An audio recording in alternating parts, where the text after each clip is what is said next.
하나님 말씀은 로마서 9장 6절부터 18절까지의 말씀입니다. 로마서 9장 6절부터 18절까지 말씀입니다. 같이 한번 읽어보겠습니다. 그러나 하나님의 말씀이 폐하여진 것 같지 않도다.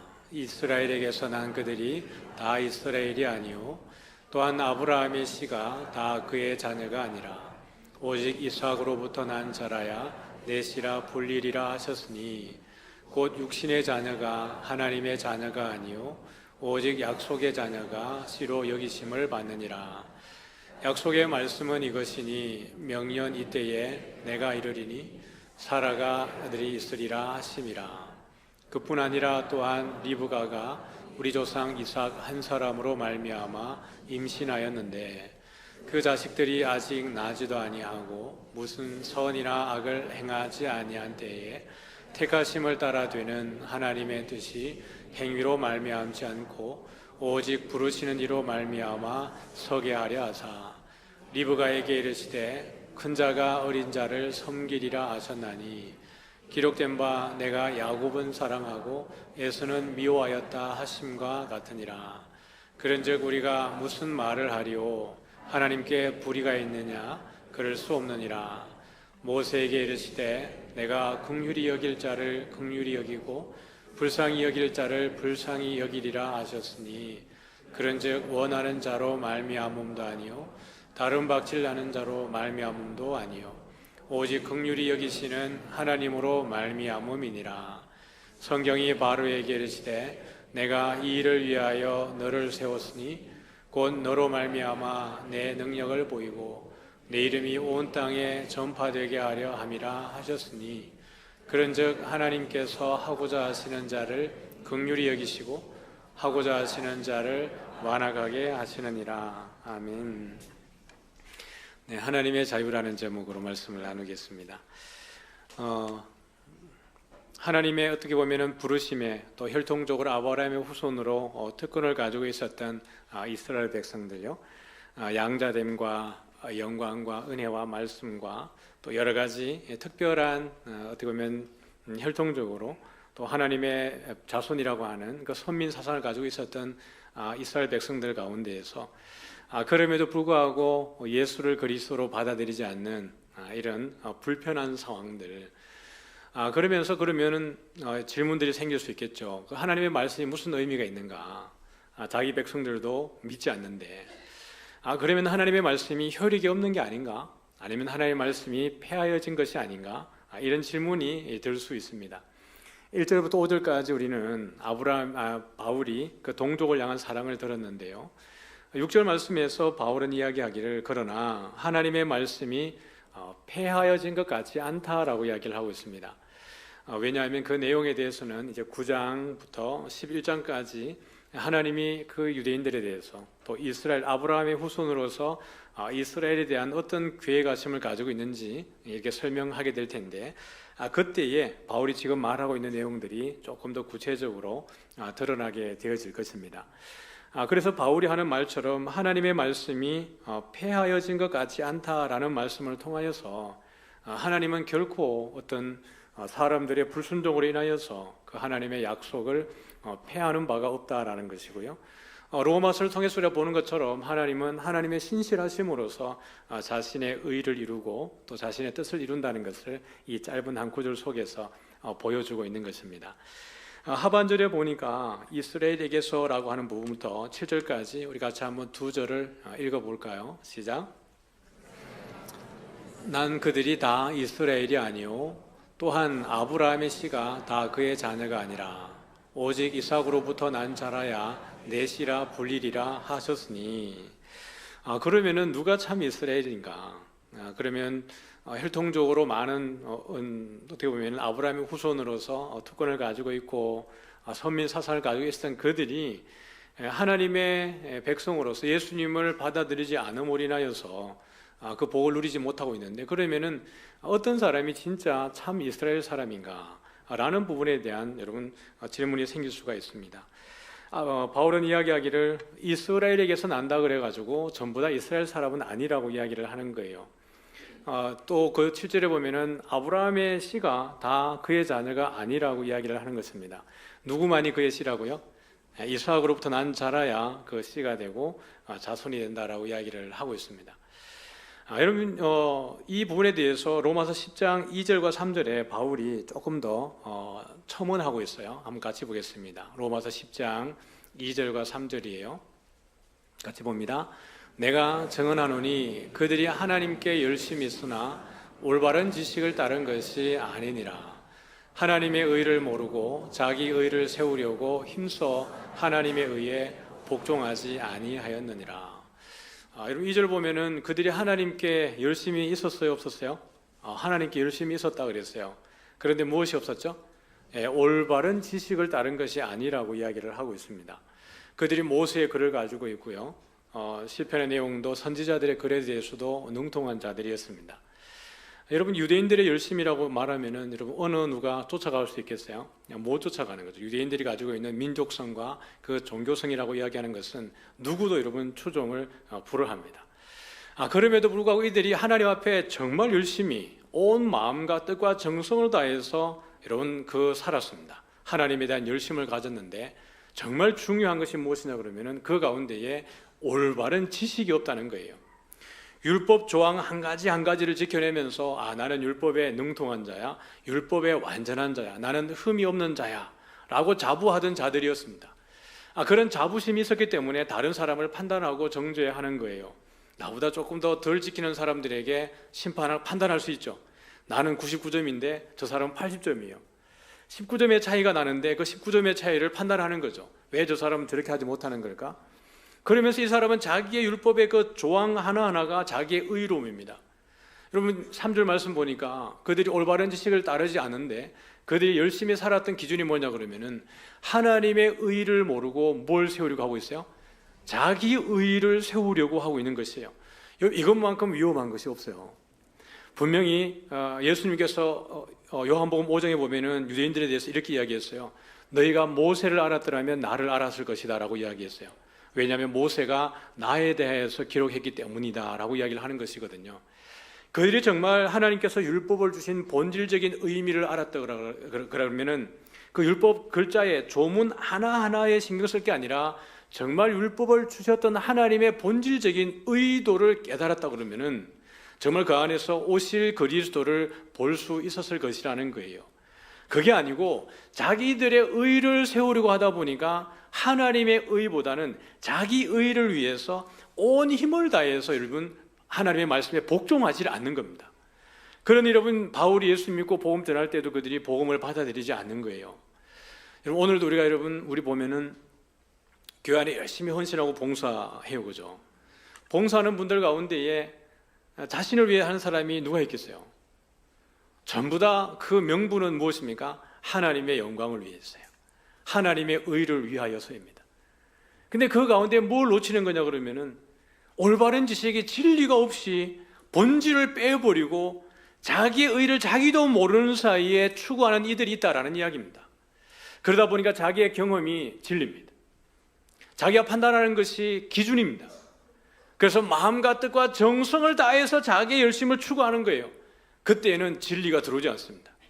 본질을 누가 얘기해줘도 그것을 듣지 않습니다. 왜요? 이미 자기의 것이 기준이 되어져 있기 때문에 그래요.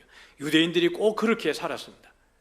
그런 가운데 주의 진리의 복음을 아무리 이야기해줘도 메시아가 되는 그리스도가 하나님이신 그가 오셔서 내가 그로라라고 이야기할 때에도 그들은 그리스도를 믿지 않습니다. 영접하지 않는 것이에요. 교회가 이렇게 여러분 평안한 교회는, 우리 교회 같이 평안한 교회는 자신을 고집하지 않죠. 고집을 하다가도 그 이야기를 들으면은 올바른 지식을 듣고 진리를 들으면은 자기를 내려놓고 순종을 하는 겁니다. 이게 참 건강한 교회의 모습이에요. 근데 어떤 교회들 보면은 이 한쪽에서 마음과 뜻과 정성을 다해서 자기 주장을 합니다. 근데 이 한 팀만 있으면 상관이 없는데 이 팀이 한 팀이 더 있어요. 그래서 피차가 온 힘을 다하여서 정성을 다하여서 싸우는 겁니다. 진리에 귀를 기울이지 않고 본질에 관심이 없고 자기 주장에 집중하다 보니까 싸움이 나는 거예요. 지금 여기 유대인들이 가진 열심이 바로 그것입니다. 올바른 지식을 따르지 않고 자기의 의를 위해서 힘을 다했다라고 이야기하고 있는데요, 이 말은 디모데전서 1장 13절에 보면 바울이 자기 고백 가운데도 이야기를 했습니다. 디모데전서 1장 13절에 보니까 같이 한번 봅니다. 내가 전에는 비방자요 박해자요 폭행자였으나 도리어 긍휼을 입은 것은 내가 믿지 아니할 때에 알지 못하고 행하였음이니라. 자기도 알지 못하고 행했다는 거예요. 믿지 아니하였을 때는 이것이 보이지 않았는데 하나님의 은혜로 예수님을 만나고 난 이후에는 이것이 보여졌다는 거예요. 그래서 바울이 자기 동족에게 이 진리를 가르치기를 원했던 것입니다. 이것이 여러분, 이스라엘에게서 난 자가 다 이스라엘이 아니요 아브라함의 씨가 다 그의 자녀가 아니라 오직 이삭으로 난 자라야 내 씨라 불리리라 하셨으니 라는 말의 의미인 것입니다. 그냥 자기가 아브라함의 후손이라고 할례 받았다고 율법을 지키고 안식일을 지킨다고 그 저절로 하나님의 씨가 되는 것이 아니라는 것이죠. 우리 7절 말씀 같이 한번 보겠습니다. 7절이에요. 7절과 8절 말씀을 한번 같이 보겠습니다. 시작. 또한 아브라함의 씨가 다 그의 자녀가 아니라 오직 이삭으로부터 난 자라야 내 씨라 불리리라 하셨으니 곧 육신의 자녀가 하나님의 자녀가 아니요 오직 약속의 자녀가 씨로 여기심을 받느니라. 여러분, 이 자기의 의를 위하고 하나님께 열심히 있었던 사람이 누구냐 그러면 아브라함이죠. 아브라함은 하나님이 갈대우르에서 불러내가지고 너로 말미암아 모든 민족이 복을 받게 하겠다라고 이야기할 때 아브라함은 하나님께 간절히 원했습니다. 나로 말미암아 모든 민족이 복을 받으니까 그럼 나로 말미암아서 모든 민족이 복을 받으려고 그러면은 누가 있어야 되겠어요? 자손이 있어야 될 거 아니에요. 가나안 땅에 들어갔는데 여러분 10년이 지나도 자식이 없습니다. 아이가 없어요.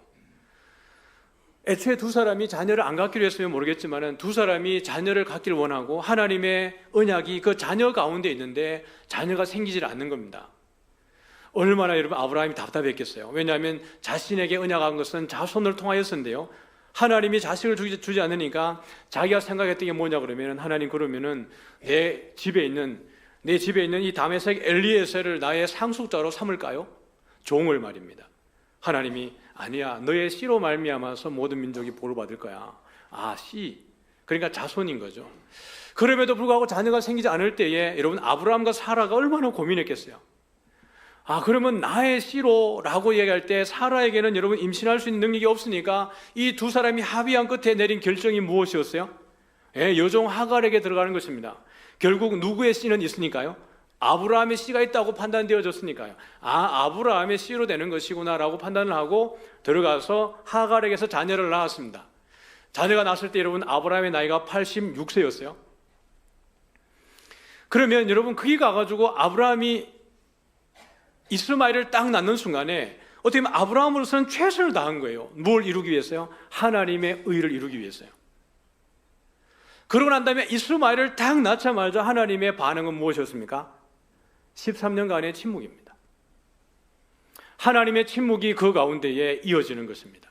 가나안 땅에 들어간 이후에 10년 동안의 침묵은 그럼에도 불구하고 하나님이 중간중간 개입해 오셨어요. 애굽에 내려갔을 때에도 바로에게 간섭하시고 그들 가운데 하나님이 아브라함에게 늘 임재하셔서 아브라함을 늘 인도하시고 만나시고 말씀해 주셨습니다. 그런데 이스마엘이 태어나고 난 이후에 13년의 침묵은 하나님의 어떠한 말씀도 없으세요. 이게 여러분 무슨 잘못이죠? 아브라함은 나름의 여러분 열심을 가지고 나아갔던 것입니다. 하나님께 대해서요. 누구의 의를 이루고 있었던 것입니까? 자기의 의를 이루고 있었던 것입니다. 그러나 하나님의 메시지는 거기에 있지 않았어요. 오늘 본문에도 나와 있지만 8절 말씀을 다시 한번 볼까요? 8절이에요. 같이 한번 읽겠습니다. 시작. 곧 육신의 자녀가 하나님의 자녀가 아니요 오직 약속의 자녀가 9절 말씀에 그 약속이 이렇게 되어져 있어요. 9절입니다. 시작. 약속의 말씀은 이것이니 명년 이때에 내가 이르리니 사라에게 아들이 있으리라 하심이라. 하나님이 여러분 13년 동안 침묵하시다가 나타나셔가지고 아브라함 나이 99세 때에 나타나셨어요. 그때 하나님의 첫 번째 워딩은 그것입니다. 나는 전능한 하나님이라. 그 말은 내가 한다는 뜻입니다. 너의 열심으로 너의 의로 이것을 이루는 것이 아니라 내가 한다라고 하나님 말씀하시는 것이 엘샤다이라는 얘기입니다. 아니, 나는 엘샤다이다, 전능한 하나님이라고 이야기하시는 것입니다. 그러시면서 이미 그들이 아이를 낳을 수 있는 모든 능력이, 생식 능력이 사라진 그 상황 가운데에 하나님의 약속의 말씀이 무엇이냐 그러면은, 약속의 말씀은 이것이니 명년 이때에, 내년 이때에 라는 이야기입니다. 내가 이르리니 누구에게 아들이 있어요? 사라에게 아들이 있으리라 라고 이야기하시는 것입니다. 이 부분은 여러분 갈라디아서 4장에서도 바울이 이야기를 했어요. 갈라디아서 4장 21절부터 23절까지 말씀인데요, 한번 보겠습니다. 갈라디아서예요. 시작. 내게 말하라. 율법 아래에 있고자 하는 자들아, 율법을 듣지 못하였느냐? 기록된 바 아브라함에게 두 아들이 있으니 하나는 여종에게서 하나는 자유 있는 여자에게서 났다 하였으며, 여종에게서 육체를 따라 났고 자유 있는 여자에게는, 아브라함에게 두 아들이 있었는데 하나는 여종에게서 났고 하나는 자유 있는 여자에게서 났다 그랬어요. 23절에 보면은 여종에게서는 무엇을 따라 났어요? 육체를 따라 났다는 말이 앞에 설명한 그 내용입니다. 하나님의 약속은 배제되어 버리고 아브라함의 하나님을 향한 열심, 그것이 어쩌면 자기의 의가 될 수 있는 자기의 열심으로 선택한 것이 여러분 이스마엘이었어요. 그런데 자유 있는 여자에게서는 무엇으로 말미암았다고요? 약속으로 말미암았다고요. 그러므로 아브라함에게 난 씨가 다 아브라함의 자손이 아니고 하나님의 약속으로 말미암아 난 자가 하나님의 씨가 된다라는 것이에요. 그러므로 여러분 여기에서 하나님이 이 이삭을 통하여서, 이 약속을 통하여서 하나님의 선이 이루어진다라고 이야기를 하는 것입니다. 뿐만 아니라 여러분 10절부터 13절까지 한번 볼까요? 그뿐 아니라, 우리 같이 한번 읽겠습니다. 시작. 그뿐 아니라 또한 리브가가 우리 조상 이삭 한 사람으로 말미암아 임신하였는데 그 자식들이 아직 나지도 아니하고 무슨 선이나 악을 행하지 아니한 때에 택하심을 따라 되는 하나님의 뜻이 행위로 말미암지 않고 오직 부르신 이로 말미암아 서게 하려 하사 리브가에게 이르시되 큰 자가 어린 자를 섬기리라 하셨나니 기록된 바 내가 야곱은 사랑하고 에서는 미워하였다 하심과 같으니라. 10절에도 보면은 리브가도 여러분 누구를 통해서 아이를 가져요? 이삭이요. 이삭은 앞에 보니까 약속으로 말미암아 낳은 아이예요. 여러분 아브라함에게 이스마엘과 이삭은 어떤 존재였을까요? 우리는 그 약속이 이삭으로 말미암아서 오는 것이기 때문에 어쩌면 아브라함이 이삭을 더 사랑했을 것 같긴 하지만은 과연 여러분 그러했을까요? 이삭에게는, 아브라함에게는 이스마엘 또한 누구예요? 아들이에요. 자기 씨예요. 여러분 사라가 하갈을 내쫓으라 그럴 때에 하나님이 뭐라 그랬어요? 사라의 말을 듣고 내쫓으라 그랬어요. 그때 아브라함의 마음은 여러분 어땠을까요? 그냥 하나님의 뜻이 이삭에게 있으니까 이스마엘을 내보내야지, 이 마음이 쉬웠을까요? 그렇지 않아요. 이스마엘에 대한 아브라함의 마음도 여러분 간절했을 거예요. 어쩌면 이삭만큼이나 말입니다. 그냥 그들의 전통으로 보면 이스마엘이 장자가 되는 거잖아요. 이삭이 차자가 되는 것이고요. 그러나 하나님의 뜻은 누구에게 있는 거예요? 이삭에게 있는 것입니다. 그럼에도 불구하고 하나님의 뜻은 약속으로 말미암는 그를 통하여서 하나님의 씨가 나온다는 거예요. 그래서 오늘 10절 이하에 보면은 그뿐 아니라 또한 리브가 또한 누구로 말미암아라고 이야기하고 있어요? 이삭 한 사람으로 말미암아라고 이야기하고 있습니다. 바울의 관점은, 바울의 초점은 약속이에요. 그럼에도 불구하고 하나님은 그 하나님의 뜻에 따라서 하나님이 이를 이루신다라는 것을 믿으시길 바랍니다. 그러므로 하나님의 말씀이 폐하여진 것 같지 않도다라는 거예요. 그 이후에 왜 폐하여지지 않는지를 조금 더 볼까요? 11절 말씀 보니까 그 자식들이 아직 나지도 아니하고 무슨 선이나 악을 행하지 아니한 때에 라고 이야기하고 있습니다. 잉태는 했는데요, 그 자식이 아직 나지 않았어요. 뱃속에서 막 이렇게 태동을 합니다. 여러분 가운데 혹시 태동했던 거 기억하시는 분 계십니까? 뭐 축구 선수 나는 태동했다. 엄마 가운데 여러분이 아이를 배에 이렇게 가지고 있으면서 아이가 태동할 때에 오만 상상을 다 하죠. 얘가 지금 안에서 공을 차나 보다, 피아노를 치고 있나 보다, 아니 글을 쓰고 있는가, 와 얘는 천재가 될 거야, 뭐 이런 생각을 하고 있지 않습니까? 전혀 모르면서 말입니다. 태어나서 한 해 지나고 두 해 지나 보니까 우리 애는 천재가 아니구나, 이걸 알게 되는 거죠. 여러분 복중에서 무슨 일을 하는지 어떻게 알아요? 아무도 몰라요. 그런데 오늘 보니까 나지도 아니하고 무슨 선이나 악을 행하지 아니한 때에 무엇을 따랐어요? 택하심을 따라되는 하나님의 뜻이라고 이야기하고 있습니다. 우리가 아무것도 하기 전에 이미 하나님의 그 선하신 뜻이 이것을 선택한 줄 믿습니다. 이것이 오늘 설교 제목처럼 하나님의 자유입니다. 하나님의 자유로운 예정과 하나님의 자유로운 선택으로 누구를 선택하고 누구를 따르느냐가 결정되어져 있는 것이에요. 그러므로 택하심을 따라되는 하나님의 뜻이 무엇으로 말미암지 않고요? 행위로 말미암지 않고 라고 되어져 있습니다. 유대인들이 여러분 계속 강조하는 게 뭐예요? 행위예요. 율법을 행함으로 말미암아 자기들이 의롭다라고 믿는 것 아니겠어요? 그게 자기들의 자랑 아니겠습니까? 근데 바울은 이야기하기를 그런 택하심을 따라되는 하나님의 뜻이 무엇으로 말미암지 않고요? 행함으로 말미암지 않고요. 무엇으로 된다고요? 오직 부르신 이로 말미암아 서게 하려 하사. 유대인들 입장에 보면은 여러분 참 듣기 싫은 이야기입니다. 행함이어야 되는데 행함으로 말미암지 않는다라는 거예요. 이방인들 입장에서 보면은 여러분 유대인들 가운데 얼마나 많은 차별을 받았어요. 너는 유대인이 아니잖아. 너는 아브라함의 후손이 아니잖아. 너는 할례 받지 않았잖아. 너는 우리와 함께 상종할 수 없는 민족이잖아. 이방인들이 얼마나 여러분 멸시를 받고 비난을 받고 함께하지 못하는 그 위치에 이방인들이 있었던 것입니다.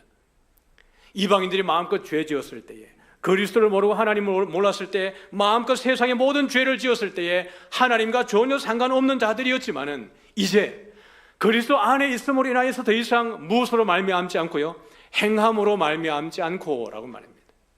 지금까지 행했던 그 모든 행함들이 이제는 그리스도의 십자가로 다 제거되어졌다라는 것입니다. 우리가 주님 안에 세워지고 주의 자녀가 되어지고 주의 성도가 되어지는 것은 무엇으로 말미암는 것이에요? 오직 우리를 부르신 이로 말미암는 줄 믿으시길 바랍니다. 하나님의 자유로운 선택으로, 하나님의 자유로운 예정으로 우리가 성도가 되어지고 오늘 이 자리에 우리가 믿음의 의인이 된 줄 믿으시길 바랍니다. 네. 하나님의 자유로운 부르심이 우리가 하나님의 자녀가 되게 한 것이에요. 14절에 보면 바울이 이렇게 질문과 답을 던지고 있어요. 그렇다 그러면은 우리가 무슨 말 하려 하나님께 불의가 있느냐? 유대인들 입장에서 보면 그럴 수 있습니다. 도대체 왜 이방인들을 구원하고 왜 하나님의 자녀인 아브라함의 후손 할례 받은 백성을 왜 하나님은 버리시는 거야? 왜 선택하지 않는 거야? 왜 에서는 싫어하고 왜 야곱은 사랑하는 거야? 하나님이 공평하지 않은 것 아닌가? 라는 질문을 던질 수 있다는 거예요. 그러면서 바울이 하는 이야기가 하나님께 불의가 있느냐? 있어요, 없어요? 절대 없다 그래요. 결코 그럴 수 없다라고 이야기하고 있습니다. 여러분에게 창작의 능력이 있다고 한번 생각을 하겠습니다. 여러분이 어떤 제품을 잘 만들어낼 수 있어요? 여러분이 글을 아주 잘 써요. 여러분이 아주 음악을 잘 이렇게 만들어내고 곡을 만들어낼 수 있는 능력이 여러분에게 있습니다. 그런데 말입니다. 여러분들이 아주 고민하고 심사숙고해가지고 오랫동안 연구한 끝에 여러분의 제품을 만들어냈어요. 곡을 만들었습니다. 글을 써냈습니다. 근데 누군가가 와가지고 아니 왜 곡을 이렇게 했어요? 왜 여기다가 음표를 이렇게 달았죠? 왜 물건을 이렇게 만들었습니까? 내가 볼 때는 이렇게 만들면 더 좋을 것 같은데 라고 누군가가 여러분에게 이야기한다 그러면은 여러분 뭐라고 대답하시겠어요? 누구 마음이지? 내 마음이지. 그러지 않겠어요? 나름 여러분도 전문가라고요. 여러분은 그 가운데 일각에 있는 누군가란 말입니다. 근데 여러분이 그것을 대충 만든 게 아니라 심사숙고해서 오랜 그 살아왔던 경험에 의해서 만들어낸 결과물에 대해서 누가 와가지고 여러분이 다른 사람이 한다 그러면은 여러분이 뭐라 그랬어요? 내 마음이야, 내 자유야. 하물며 오늘 우리가 동등한 위치에 있지 않고 천지를 지으신 창조자는 오늘 우리에게 판단받으시는 분이 아니라 우리를 판단하시고 심판하시고 우리를 구원하시는 자인 줄 믿으시길 바랍니다. 어떤 선이나 어떤 악이나 우리가 아는 선은, 우리가 아는 악은 우리들에게만 있는 것이라고 이야기했어요. 하나님은 우리와는 다른 분이라고 말씀을 하셨습니다. 그런데 그런 하나님의 자유로운 선택이, 하나님의 자유로우신 예정하심이 오늘 하나님의 성도 삼으시고 하나님의 자녀 삼아 주셨다 그러면은 이것처럼 놀라운 은혜가 어디 있을까요? 바울은 그 얘기를 하는 거예요. 그럼에도 불구하고 그 가운데에 유대인들이라 할지라도 하나님이 다 버린 것이 아니라 그 가운데 남은 자들이 있다라는 이야기예요. 하나님의 경건한 백성이 그 가운데 있다라고 이야기를 하시는 겁니다. 그러면서 오늘 말씀을 할 때 15절부터 18절까지인데요. 먼저 모세와 바로에 대해서 이야기하고 있는데 15절과 16절 두 절을 한번 같이 읽어보겠습니다. 같이 읽죠. 시작. 모세에게 이르시되 내가 긍휼히 여길 자를 긍휼히 여기고 불쌍히 여길 자를 불쌍히 여기리라 하셨으니 그런즉 원하는 자로 말미암음도 아니요 다른 박질하는 자로 말미암음도 아니요 오직 긍휼히 여기시는 하나님으로 말미암음이니라. 예, 하나님의 자유에 대한 이야기를 하고 있어요. 이 다른 말로 말하면 하나님의 절대 주권에 대한 이야기를 하고 있는 것입니다. 15절에 보면은 내가 긍휼히 여길 자를 긍휼히 여기고 어떻게 해요? 불쌍히 여길 자를 불쌍히 여기리라 하셨습니다. 이것은 원하는 자로 말미암음도 아니고 다른 박질하는 자로 말미암음도 아니고 누구로 말미암았어요? 오직 긍휼히 여기시는 하나님으로 말미암는다라고 이야기했어요. 또 여러분 누구에 대한 이야기가 오냐 그러면 바로에 대한 이야기를 했어요. 17절과 18절인데요. 같이 한번 읽어보겠습니다. 성경이 바로에게 이르시되 내가 이 일을 위하여 너를 세웠으니 곧 너로 말미암아 내 능력을 보이고 네 이름이 온 땅에 전파되게 하려 함이라 하셨으니 그런즉 하나님께서 하고자 하시는 자를 긍휼히 여기시고 하고자 하시는 자를 완악하게 하시느니라. 여러분 바로에게 이렇게 했습니다. 17절에 보면은 내가 이 일을 위하여 너를 세웠으니 곧 너로 말미암아 내 능력을 보이고. 저는 교회 처음 다니면서 성경을 막 처음 읽기 시작할 때에 이 구절을 보면서 저는 이 구절이 예수 믿는 사람, 하나님을 백성들이 이렇게 사는 에게 한 얘기인 줄 알았어요. 내가 이 일을 위하여 너를 세웠으니 하나님의 사람들, 너로 말미암아 내 능력을 보이고 하나님의 백성들, 그리스도인들 이라고 저는 생각을 했어요. 아무것도 모르고 말이죠. 앞에 누가 있는데도 말입니다. 바로라고 적혀져 있는데도 말입니다. 그런데 여러분 이게 이해가 되지 않는 거죠. 아니 어떻게 바로? 그러면 성경을 통해서 보면은 바로는 착한 사람, 나쁜 사람? 나쁜 사람 맞잖아요. 하나님의 백성을 내보내지 않고 끝까지 하나님을 대적하는 사람인데 이 하나님을 대적하는 사람을 하나님이 세우셨다고요? 그러면서 그로 말미암아서 하나님의 능력을 보이고 하나님의 이름이 온 땅에 전파되게 하려 한다는 것이 여러분 저는 처음에 성경 읽으면서 아주 납득하기 힘들었습니다. 그런데 오늘 하나님께서 말씀하시기를 그런 자들도 누가 세운다라는 것입니까? 하나님이 세우시는 거예요. 그러면서 18절에 보면은 그런즉 하나님께서 하고자 하시는 자를 어떻게 여기시고요? 긍휼히 여기시고요. 또 하고자 하시는 자를 어떻게 합니까? 완악하게 하시는 거죠. 앞에 보면 모세와 바로에 대한 이야기예요. 하나님을 위해서 하나님께서 모세를 부르시고 모세에게 은혜와 긍휼을 베풀어 주시는 거잖아요. 하고자 하시는 자를 하나님이 긍휼히 여기시고 완악하게 하는, 하고자 하시는 자를 어떻게 한다고요? 완악하게 하느니라. 바로가 이스라엘 백성들을 보내지 않으려고 그렇게 할 때마다 여러분 몇 번이나 바로가 마음을 돌이켜요? 10번이나요. 그 10번의 마음을 돌이킬 때마다 그 가운데 역사하시는 하나님의 역사를 보세요. 애굽에 있는 그 모든 신들을 심판하시고 애굽을 완전히 멸절시켜 버리는 겁니다.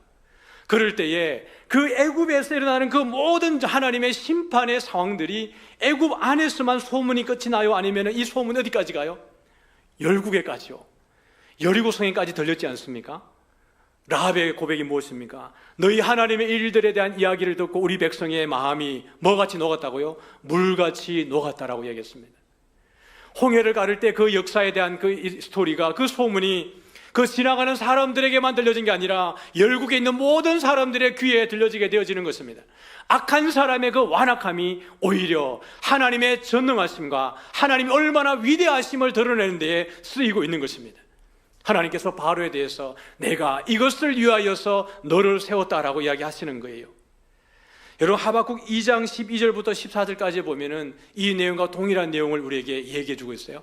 하박국 2장 12절입니다. 12절만 한번 읽어볼게요. 피로 성읍을 건설하며 불의로 성을 건축하는 자에게 화 있을진저. 피로 성읍을 건설한다는 것은 무도함입니다. 잔악함입니다. 잔인함입니다. 이방 여러 나라들을 전쟁을 통하여서 정복할 때에 아주 잔혹하게 비참하게 그렇게 피를 흘리면서 정복했던 그렇게 해서 나라를 이루었던 제국에 대한 이야기입니다. 불의로 성을 건축하는 자에게 뭐가 있다고요? 화 있을 진저라고 얘기했어요. 13절입니다.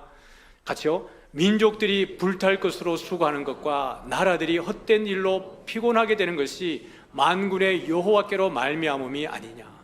그렇게 했던 나라들조차도 어떻게 합니까? 그 민족들이 불타게 될 것이라는 거예요. 그렇게 수고하는 그 일들 가운데도 결국에는 헛된 일로 사라질 거라는 이야기예요. 왜냐하면 하나님이 그들을 심판하실 것이기 때문에요. 그런 나라들이 세워지는 것도 누구로 말미암음이라고 말하고 있죠? 만군의 여호와로 말미암음이 아니냐라는 거예요. 그럼 여러분 질문이 생겨지는 것입니다. 왜 하나님은 여러분 유다를 멸망하게 하는 것입니까? 아수르가 침공에 들어왔을 때 18만 5천 명을 한꺼번에 멸하신 하나님께서 왜 바벨론의 그 군사들을 멸하지 않으시고 이 유다를 멸망하게 하셔서 바벨론의 포로로 끌려가게 하는 것입니까? 이 일들이 유대인들 가운데는 여러분 너무나 힘든 일이지만, 있기를 싫어하는 일이지만, 그러나 포로로 끌려갔던 그 사람들은 경건한 사람들이었습니다. 하나님에 대한 믿음이 신실한 자들이었습니다.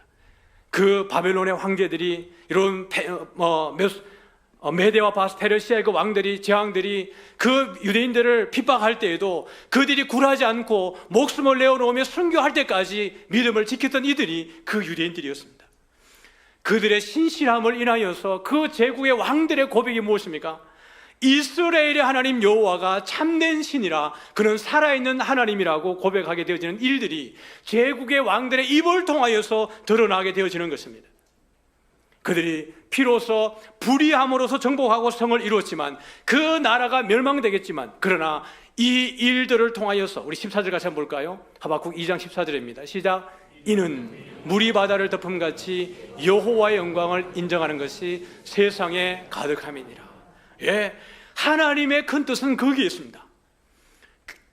그들이 포로로 끌려가고 당시에 온 나라를 다스렸던 바벨론이, 페르시아가, 헬라가, 로마가 그렇게 나라를 제국이 정복하고 있지만, 그럼에도 하나님의 사람들은 굴복하지 않고 끝까지 그 가운데 믿음을 지켜내므로 인하여서 결국에는 누구의 영광을 드러내는 것이죠? 하나님의 영광을 드러내는 것입니다. 이것이 물이 바다를 덮음같이 온 세상 가운데 말입니다. 그들이 이 예루살렘의 이스라엘 땅 가운데 있다 그러면, 여러분 북쪽과 남쪽의 그 제국들 사이에 통로로밖에 조금밖에 없는 이 땅에 머물러 있겠지만은, 이들이 애굽 땅으로 가고 바벨론과 페르시아와 그 헬라 제국으로 흩어짐으로 인하여서 여호와의 영광이, 하나님의 영광이 땅 끝까지 흘러가는 그 놀라운 역사가 있는 것이에요. 악인을 세우는 것도 누구로 말미암음입니까? 예, 하나님으로 말미암음이라고 이야기하는 것이에요. 우리가 행함으로 말미암음도 아니고 다른 박질함으로도 아니고, 오직 그 하나님의 때에 따라서 뜻을 이루시는 하나님의 자유로운 선택으로 이루어지는 줄 믿으시길 바랍니다. 오늘 우리 가운데 악한 자들이 자기들의 잘남을 자랑합니다. 자기의 권세를 자랑하고 예수 믿는 사람을 조롱합니다. 너같이 예수 믿으려면 차라리 내 힘을 믿으라고 말하는 이들이 있습니다. 너의 가난함과 너의 의의 없음과 너의 삶의 불편한 것과 너의 그 고리타분함과 예수 믿는 사람들에 대한 그들의 판단을 들을 때에 가끔씩 우리 마음속에 내가 예수 믿는 것이 맞는가? 아삽이 우리의 고민을 그대로 여기에 시편에 담았습니다. 시편 73편에 보면은 아삽이 이렇게 노래합니다. 우리 1절부터 3절까지 한번 볼까요? 같이 읽겠습니다. 하나님이 참으로 이스라엘 중 마음이 정결한 자에게 선을 행하시나 나는 거의 넘어질 뻔하였고 나의 걸음이 미끄러질 뻔하였으니 이는 내가 악인의 형통함을 보고 오만한 자를 질투하였음이로다. 악인의 형통함이, 그 오만한 자가 질투났다는 거예요. 바로의 그 여러분 그 힘이 얼마나 열국에서 바라볼 때는 부러운 것이었겠어요. 그러나 결국 그 오만함이, 그 바로의 대단함이 오히려 하나님의 이름만 높이는 거예요. 아삽의 마음이 그것입니다. 나는 거의 넘어질 뻔하였고 나의 걸음이 미끄러질 뻔하였으니 이는 내가 악인의 형통함을 보고 오만한 자를 질투하였음이로다. 그들은 죽을 때에도 고통이 없고 그 힘이 강건하며 사람들이 당하는 고난이 그들에게는 없고 사람들이 당하는 재앙도 그들에게는 없나니. 왜 악한데 왜 잘 되는 것입니까? 살아계신 하나님이라면 악에 대한 심판을 하셔야 되는데 왜 악한 사람들은 악함에도 불구하고 더 부요하고 더 잘되고 더 평안하고, 하나님 이것이 옳은 것입니까? 아삽의 마음인 것입니다. 12절에 보면은 볼지어다 이들은 악인들이라도 어떻게 합니까? 항상 평안하고 무엇은 좀 더 늘어나요? 더 열받아 죽겠네, 맞죠? 악인들이 더 편한 거예요. 교회 와서 예배 안 드렸는데 더 편한 거예요. 주일에 하루 종일 푹 쉬고 월요일 가가지고 떵떵거리면서, 그런데도 불구하고 뻔히 내 눈에 그들의 불의와 불법과 악이 내 눈에 보이는데도 불구하고 그들은 법에 걸리지도 않고 신고당하지도 않고 더 부유해지는 그들을 보는 거죠. 13절에 보니까요, 같이 보겠습니다. 내가 내 마음을 깨끗하게 하며 내 손을 씻어 무죄하다 한 것이 실로 헛되도다. 내가 정직하게 살 필요가 뭐 있는가? 오히려 나도 같이 그들과 같은 방식으로 사는 것이 훨씬 나은 게 아닌가? 내가 저 조롱을 들으면서 저 무시를 당하면서 내가 정직하게 신실하게 독실하다고 하는 이 믿음의 길을 걸어가는 것이 얼마나 헛되어 보이는가? 15절입니다. 시작. 내가 만일 스스로 이르기를 내가 그들처럼 말하리라 하였더라면 나는 주의 아들들의 세대에 대하여 악행을 행하였을 것이다. 내가 만약에 그들과 똑같이 말했다 그러면은 나도 그들과 함께 동일한 방식으로 살아갔을 거라고 이야기하는 거예요. 16절입니다. 시작. 내가 어쩌면 이를 알까 하여 생각한 적 그것이 내게 심한 고통이 되었더니.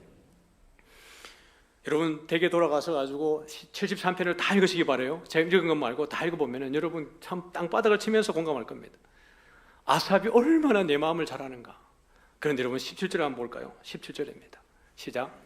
하나님의 성수에 들어갈 때에야 그들의 종말을 내가 깨달았나이다. 아삽이 진짜 하고 싶은 이야기는 여기요.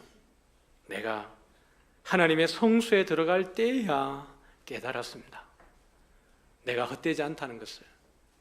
저 세상의 악인들의 형통함이 얼마나 오히려 저것이 허무한 것을, 저 악인들의 심판이 반드시 이른다는 것을 내가 성수에 들어갈 때에, 내가 정말 하나님을 만나고 예수 안에 있을 때에, 내가 진리를 깨달을 때, 그때야 비로소 알았습니다. 내 길이 헛되지 않다는 것을. 18절과 19절과 20절 같이 한번 읽어볼까요? 시작. 주께서 참으로 그들을 미끄러운 곳에 두시며 파멸에 던지시니 그들이 어찌하여 그리 갑자기 황폐되었는가? 놀랄 정도로 그들은 전멸하였나이다. 주여, 사람이 깬 후에는 꿈을 무시함같이 주께서 깨신 후에는 그들의 형상을 멸시하시리이다. 사랑하는 성도 여러분, 오늘 우리됨은, 오늘 우리의 성도됨은 하나님께서 자유로운 그 선택과 부르심으로 인하여서 우리에게 그 하나님의 성도가 된 줄 믿으시길 바랍니다. 우리를 부르신 이가 우리를 의롭다 하시고, 우리를 의롭다 하신 이가 우리를 어떻게 하신다고요? 영화롭게 하셨느니라. 할렐루야. 여러분, 우리는 반드시 하나님의 그 영화로움의 자리까지 하나님께서 인도하실 줄 믿습니다. 아삽은 이 시편 73편의 마지막을 이렇게 기론짓고 있습니다. 우리 26절부터 한번 읽고 말씀을 마칩니다. 같이 읽습니다. 26절부터요. 내 육체와 마음은 쇠약하나 하나님은 내 마음의 반석이시요 영원한 분깃이시라. 무릇 주를 멀리하는 자는 망하리니 음녀같이 주를 떠난 자를 주께서 다 멸하셨나이다. 하나님께 가까이함이 내게 복이라. 내가 주 여호와를 나의 피난처로 삼아 주의 모든 행적을 전파하리이다. 내가 성수에 들어갈 때야 비로소 그들의 종말을 내가 깨달았나이다 라고 이야기했어요. 아삽의 시편의 마지막 결론은 하나님께 가까이함이 내게 복이라고 이야기를 했습니다. 사랑하는 성도 여러분, 오늘 말씀의 큰 흐름은 그것입니다. 이스라엘에게서 났다고 해서 다 이스라엘이 아니고, 아브라함의 씨가 다 아브라함의 자손이 아니라고 이야기를 했습니다. 하나님께서 부르시고 하나님의 약속을 따라 난 자가 하나님의 씨라고 이야기를 하시는 것이죠.